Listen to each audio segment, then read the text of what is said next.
ಎಲ್ಲರಿಗೂ ನನ್ನ ನಮಸ್ಕಾರ ಮತ್ತು ಸಾಯಿರಾಮ್. ಗುರುಬ್ರಹ್ಮ ಗುರು ವಿಷ್ಣು ಗುರುದೇವೋ ಮಹೇಶ್ವರ, ಗುರುರ್ ಸಾಕ್ಷಾತ್ ಪರಬ್ರಹ್ಮ, ತಸ್ಮೈ ಶ್ರೀ ಗುರುವೇ ನಮಃ.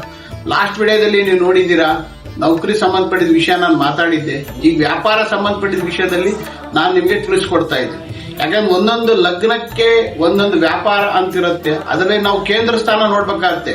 1, 4 ಮತ್ತೆ 7 ಮತ್ತೆ 10 ಈ 4 ಸ್ಥಾನ ನೋಡಿದಾಗ ನಮಗೆ ವ್ಯಾಪಾರ, ಯಾವ ಮನುಷ್ಯ ಏನ್ ವ್ಯಾಪಾರ ಮಾಡ್ಬೇಕು, ಏನ್ ಕಬ್ಬಣ ಸಂಬಂಧಪಟ್ಟಿದ್ ಹೋಗ್ಬೇಕಾ, ಹೋಟೆಲ್ ಸಂಬಂಧಪಟ್ಟಿದ್ ಹೋಗ್ಬೇಕಾ, ಬಟ್ಟೆ ಸಂಬಂಧಪಟ್ಟಿದ್ ಹೋಗ್ಬೇಕಾ, ಜ್ಯೂಸ್ ಸಂಬಂಧಪಟ್ಟಿದ್ ಹೋಗ್ಬೇಕಾ, ಲಿಕ್ವಿಡ್, ಬಾರು, ರೆಸ್ಟೋರೆಂಟ್, ಯಾವ್ದೇ ಸಂಬಂಧಪಟ್ಟಿದ ವ್ಯಾಪಾರದಲ್ಲಿ ಹೋದ್ರು ಸಹ ಆ ಮನುಷ್ಯ ಸಕ್ಸಸ್ ಆಗ್ತಾನ, ಮಾಡ್ತಾನೆ ವ್ಯಾಪಾರ. ಆದ್ರೆ ಮಾತ್ರ ಆ ವ್ಯಾಪಾರ ಸ್ಥಾನದಲ್ಲಿ ಏನಾದ್ರೂ ನೀಚ ಗ್ರಹಗಳು ಇದ್ದಾಗ, ಅಲ್ಲಿ ಅಧಿಪತಿ ಅಸ್ತವಾದಾಗ, ಅಲ್ಲಿ ಅಧಿಪತಿ ಏನಾದ್ರೂ ವೀಕ್ ಆದಾಗ, ವ್ಯಾಪಾರದಲ್ಲಿ ಏನೇ ವ್ಯಾಪಾರ ಮಾಡಿದ್ರು ಆ ಮನುಷ್ಯ ಉದ್ಧಾರ ಆಗೋದಿಲ್ಲ. ಅದರಿಂದ ಅವನಿಗೆ ಬೀಳ್ತಾನೆ ಹೋಗ್ತಾನೆ, ಹೇಳೋದೇ ಇಲ್ಲ. ಹಂಗ ಆ ಪರಿಸ್ಥಿತಿಗಳು ಎಲ್ಲ ಅವನಲ್ಲಿ ಬರುತ್ತೆ. ಅವಾಗ ಜಾತಕದಲ್ಲಿ ನಮ್ಗೆ ಡೇ ಟು ಟೈಮ್ ಮತ್ತೆ ಅವನ ಹೆಸರು, ಅವ್ರದ್ದು ಹೆಸರು ಕೊಟ್ಟಾಗ ಅವ್ರು ಏನ್ ವ್ಯಾಪಾರ ಮಾಡ್ಬೇಕು, ಎದರಲ್ಲಿ ಅವ್ರು ಎಳಿಗೆ ಹೋಗ್ಬೇಕು. ವ್ಯಾಪಾರಕ್ಕೂ ಒಂದು ಅಂಗಡಿ ದಿಕ್ಕಂತ ಬರುತ್ತೆ. ಆ ಅಂಗಡಿ ದಿಕ್ಕನ ಪೂರ್ವ ಮತ್ತೆ ಪಶ್ಚಿಮ, ಉತ್ತರ, ದಕ್ಷಿಣ, ಈ 4 ದಿಕ್ಕಿನಲ್ಲಿ ಅವ್ರ ಅಂಗಡಿ ಬಾಕ್ಲ ಅಂತ ಅವ್ರ ಜಾತಕದಲ್ಲೇ ಬರುತ್ತೆ.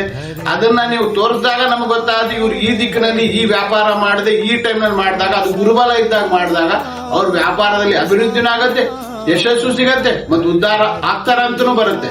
ಅದನ್ನ ಯಾರಾದ್ರೂ ಅದನ್ನ ಆ ಜಾತಕದಲ್ಲಿ ಗುರು ನೀಚ ಇದ್ದಾಗ, ಗುರು ಅಲ್ಲಿ ಬಾಧಕನಾದಾಗ, ಯಾವ್ದೇ ಗ್ರಹ ವ್ಯಾಪಾರದಲ್ಲಿ ಬಾಧಕರಾದಾಗ ಅದು ವ್ಯಾಪಾರದಲ್ಲಿ ಯಶಸ್ಸು ಆಗಕ್ ಬಿಡಂಗಿಲ್ಲ.